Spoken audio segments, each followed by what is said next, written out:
अस्सलामु अलैकुम वरहमतुल्लाहि वबरकातुहू। नाज़रीन कराम, आज की इस वीडियो में हम कब्र के अहवाल यानी कब्र के अंदर सज़ा और जज़ा का जो मामला होता है उस पे बात करेंगे। और हज़रत उस्मान गनी रज़ी अल्लाह अन्हु जब कब्र पर जाते थे तो बहुत ज़्यादा रोते थे, बहुत ज़्यादा।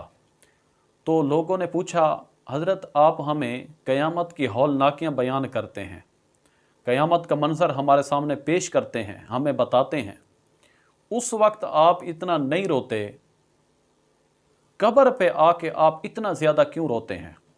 तो हज़रत उस्मान गनी रज़ी अल्लाह अन्हु ने जो जवाब दिया उसे भी हम तफसील के साथ इस वीडियो में बयान करेंगे। तो वीडियो को मुकम्मल देखिएगा।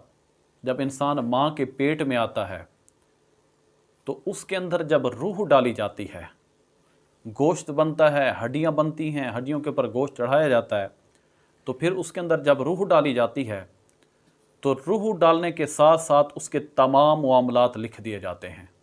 यानी उसकी पैदाइश कैसे होगी, वो दुनिया में कितना साल ज़िंदगी गुजारेगा, उसको रिज़्क कहाँ से मिलेगा, किस किस तरीके से उसे रिज़्क मिलेगा, और उसका बीवी बच्चों का मामला क्या होगा, यानी कौन उसकी बीवी होगी, बच्चे उसके कौन से होंगे, और उसकी रिहाइश कहाँ पे होगी, उसका घर, उसका मस्कन कौन सी जगह होगी, और उसकी मौत कैसे वाक़ होगी, तभी मौत मरेगा या उसे शहीद कर दिया जाएगा, या वो दरिया में डूब के मरेगा, या आग से जल के मरेगा, किस तरीके से वो मरेगा, हादसाती मौत होगी, कौन सी मौत होगी। तो जो भी उसकी मौत होनी होती है तो वो सब कुछ लिख दिया जाता है। अब बच्चा माँ के पेट में है, उसके तमाम मामलात लिख दिए गए। जब वो पैदा होता है तो जो उसकी लिखी हुई ज़िंदगी है वो गुजारता है, लिखी हुई ज़िंदगी के मुताबिक वो गुजारता है, वो रिज़्क भी उसे मिलता है।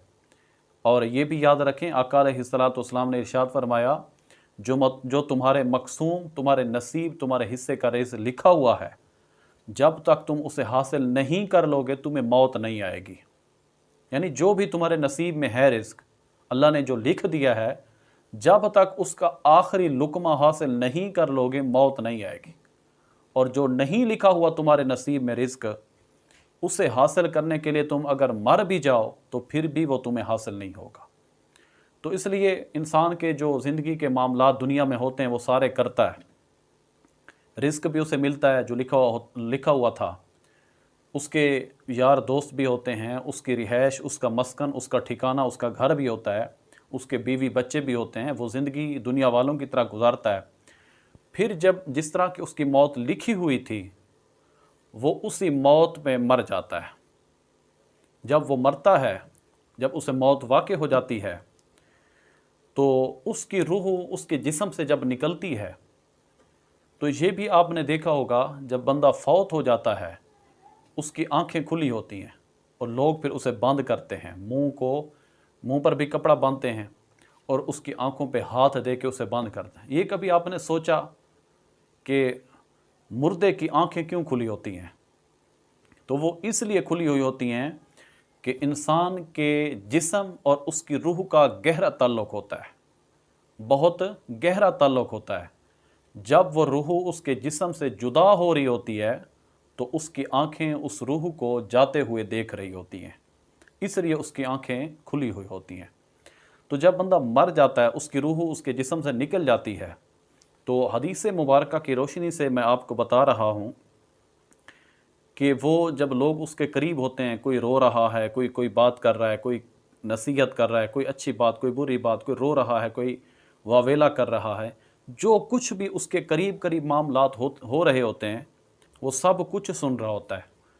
बस फ़र्क इतना है कि वो उनको जवाब नहीं दे सकता, वो किसी के साथ कलाम नहीं कर सकता, बात नहीं कर सकता, बाकी इर्द गिर्द के वो सारे मामलात सुन रहा होता है। और फिर अब बंदा मर गया, लोगों ने उसको गुस्ल दिया, फिर उसका जनाज़ा अदा किया। तो हमने ये भी पढ़ा है कि जब उसका जनाज़ा अदा कर दिया जाता है फिर उसको कब्र की तरफ लेके जा रहे होते हैं। अगर वो नेक आदमी होता है, अच्छा इंसान होता है, उसने अपनी ज़िंदगी रब और रसूल सल्लल्लाहु अलैहि वसल्लम के अहकाम और फरामीन के मुताबिक गुजारी, अल्लाह और उसके रसूल की इताअत करके अपनी ज़िंदगी गुजारी, तो वो नेक इंसान है। तो जब उसको ले के जा रहे होते हैं कब्र की तरफ, तो वो कह रहा होता है मुझे जल्दी ले चलो, मुझे अपने मकाम की तरफ जल्दी ले चलो। और जो बदबख्त गुनहगार और नाफरमान होता है, जब उसको कब्र की तरफ लेके जा रहे होते हैं, वो धाड़े मार के रो रहा होता है कि मुझे कहाँ लेके जा रहे हो, मुझे कहाँ लेके जा रहे हो। बहरहाल कब्र का मामला होता है, लोग उसे लेके जाते हैं, कब्र में जाके दफन कर देते हैं। जब दफन करते हैं, उसको पता होता है कि कौन मेरी कब्र पे मट्टी डाल रहा है।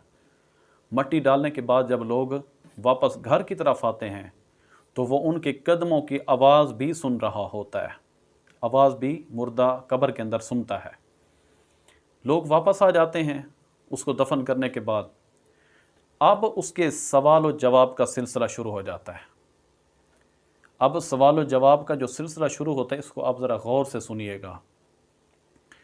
फरिश्ते आते हैं उसके पास। फरिश्ते डरावनी शक्ल में आते हैं। उनके नाखून बड़े बड़े होते हैं, उनकी आंखें नीली होती हैं, उनके बाल काले और बड़े बड़े होते हैं, और उनका रंग भी स्याह होता है। तो वो डरावनी शक्ल में आते हैं, आके उसको खड़ा करते हैं। हाँ भाई खड़ा हो जा, यानी उठ के बैठ जा। वो बैठ जाता है तो उससे सबसे पहला सवाल करते हैं मर रब्बुक, और दूसरा सवाल मा दीनुक, तीसरा सवाल मा कुंत तक़ूलु फ़ी हक़्क़ि हाज़ा रजुल। ये 3 सवाल करते हैं कि तेरा रब कौन है, तेरा दीन क्या है, और तीसरे नंबर पे जो सवाल करते हैं मा कुंत तक़ूलु फ़ी हक़्क़ि हाज़ा रजुल, वो आका अलैहिस्सलातु वस्सलाम के बारे में पूछते हैं कि इस ज़ात के बारे, इस हस्ती के बारे में तू क्या जानता है। तो अगर वो नेक होता है, वो रब रसूल का फरमा बरदार होता है, तो वो इन सवालों के जवाब दे देता है। वो जब उससे पूछते हैं मर रब्बुक, तेरा रब कौन है, वो कहते हैं रब्बी अल्लाह, मेरा रब अल्लाह है। जब उसे कहते हैं मा दीनुक, तेरा दीन कौन सा है, तो कहते हैं दीनी अल इस्लाम। जब वो पूछते हैं मा कुंत तक़ूलु फ़ी हक़्क़ि हाज़ा रजुल, हज़ूर अलैहिस्सलातु वस्सलाम की तस्वीर सामने करके पूछते हैं इसके बारे में तू क्या कहता है, तो वो कहता है कि ये अल्लाह के रसूल और हमारे नबी हैं, हमारे आखिरी नबी हैं। तो अब उसने सवालों के जवाब दे दिए।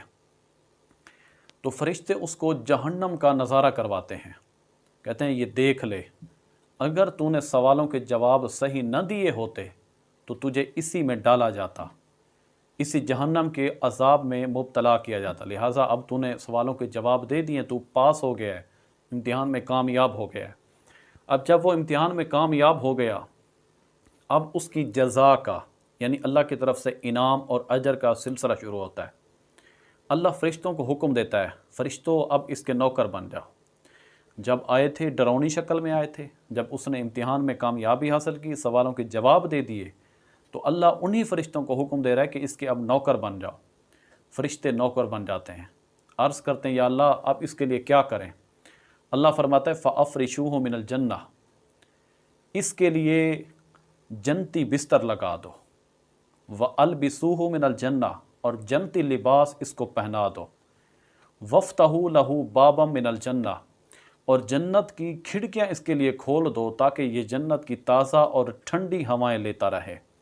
तो सवाल ये है कि जन्नत आसमानों पे सिदरतुल मुंतहा पे, और बंदा मर के मट्टी में पड़ा। तो नाज़रीन कराम, ये उस रब की शान है, वो तो कादिर मुतलक है, वो जो कुछ चाहे जिस वक्त चाहे कर सकता है।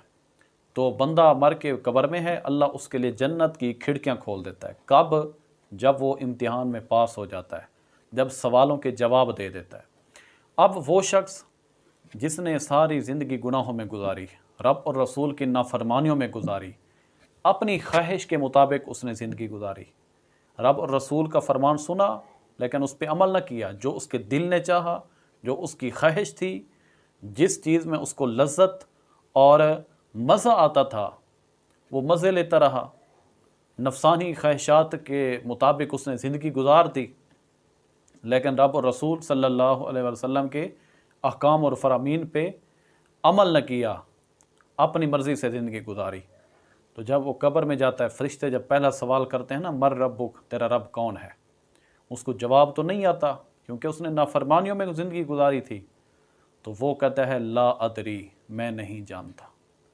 فرشتے دوسرا سوال کرتے ہیں ما دینک، تیرا دین کون سا ہے؟ پھر بھی وہ کہتا ہے لا ادری، میں نہیں جانتا۔ تیسرے نمبر پہ فرشتے کہتے ہیں ما کنت تقول فی حق ھذا الرجل، حضور علیہ الصلوۃ والسلام کے بارے میں پوچھتے ہیں اس کے بارے میں تو کیا کہتا ہے، اس ہستی کے بارے میں تو کیا جانتا ہے؟ تو وہ کہتا ہے میں کچھ نہیں جانتا۔ اللہم احفظنا منہ، اللہ تعالی ہمیں ایسے قبر سے، ایسی حالت سے، ایسے معاملے سے بچائے، محفوظ رکھے۔ تو ناظرین کرام، جب فرشتے اس سے سوالوں کے جواب لے لیتے ہیں، اسے جواب تو نہیں آتے، پھر فرشتے اسے جنت کا نظارہ کرواتے ہیں، کہتے ہیں دیکھ لے، اگر تو نے سوالوں کے جواب صحیح دیے ہوتے تو تجھے اسی جنت میں بھیجا جاتا، تو جنت کی نعمتیں حاصل کرتا، لیکن اب تو اپنے امتحان میں ناکام ہو گیا ہے، سوالوں کے جواب تو نے نہیں دیے، اب تجھے عذاب قبر میں مبتلا کیا جائے گا۔ حضرت عثمان غنی رضی اللہ عنہ جو قبر پہ روتے اس لیے روتے تھے، وہ فرماتے، جب انہوں نے پوچھا نا لوگوں نے کہ کیوں روتے ہیں اتنا، حضرت عثمان غنی فرماتے تھے میں اس قبر پہ اس لیے روتا ہوں کہ قبر وہ مقام ہے، اگر اسی کے اندر بندہ کامیاب ہو گیا تو قیامت کے دن بھی کامیابی ملے گی، اور اگر قبر میں عذاب میں مبتلا ہو گیا تو پھر قبر میں بھی ہمیشہ کا عذاب، اور قیامت کے دن بھی جہنم میں ڈالا جائے گا، جہنم کے عذاب میں مبتلا ہوگا۔ تو اس لیے قبر وہ مقام ہے، اس میں جنت جہنم کا فیصلہ ہو جاتا ہے۔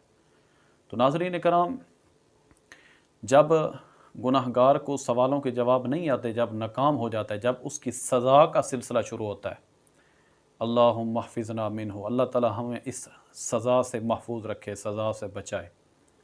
اب اس کی سزا کیسے ہوتی ہے؟ ایک تو قبر کو ملا دیا جاتا ہے، یعنی قبر ملتی ہے تو اس بندے کی پسلیں آپس میں مل جاتی ہیں، اب خود سوچیں۔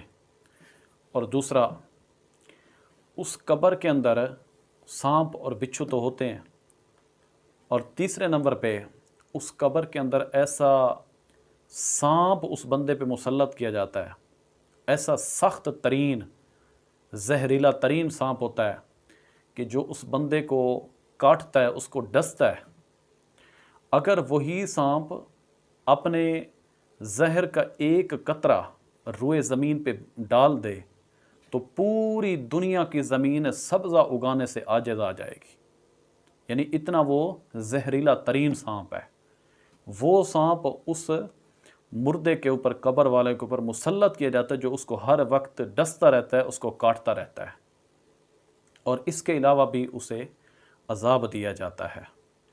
تو اس لیے اللہ تعالی ہمیں اس عذاب سے، قبر کے اس عذاب سے محفوظ رکھے۔ اللہ تعالی ہمیں ان لوگوں میں شامل کرے جن کے لیے اللہ کی طرف سے انعامات اور اللہ کی طرف سے اچھی جزا ہے، اچھا ثواب اور انعام ہے، اللہ ہمیں ان لوگوں میں شامل کرے۔ تو ناظرین کرام، یہ قبر کے احوال ہیں، اور قبر کے اندر جب بندہ ہوتا ہے، اگر دنیا میں والے اس کے لیے دعائے مغفرت کریں، اس کے لیے احصال ثواب کا اہتمام کریں، تو وہ اس کو قبر میں فائدہ دیتا ہے، اس کے عذاب میں کمی آ جاتی ہے، اللہ تعالیٰ اس کو عذاب سے نجات دے دیتا ہے جب دنیا والے، اس کے ورثاء، والدین، بیوی بچے، بہن بھائی، رشتہ دار اس کے لیے دعا کرنے والے ہوں۔ تو اس لیے اپنے مردوں کے لیے، جو چھوڑ کے اس دنیا سے چلے گئے ہیں، ان کے لیے دعا کا اہتمام کیا کریں، احصال ثواب کا اہتمام کیا کریں، اور اللہ تعالی ہمیں قبر کی تیاری اور فکر آخرت نصیب فرمائے۔ اللہ تعالی ہمیں نیکیاں کرنے کی، دنیا میں رہ کے رب اور رسول صلی اللہ علیہ وآلہ وسلم کی اطاعت پر زندگی گزارنے کی توفیق عطا فرمائے۔ امید ہے یہ ویڈیو آپ کو اچھی لگی ہوگی، تو اس ویڈیو کو لائک بھی کریں، شیئر کر کے دوسرے مسلمانوں تک پہنچائیں، اور چینل کو بھی سبسکرائب کرنا نہ بھولیں۔ اللہ آپ کو سلامت رکھے، اللہ تعالیٰ تمام معاملات آسان فرمائے۔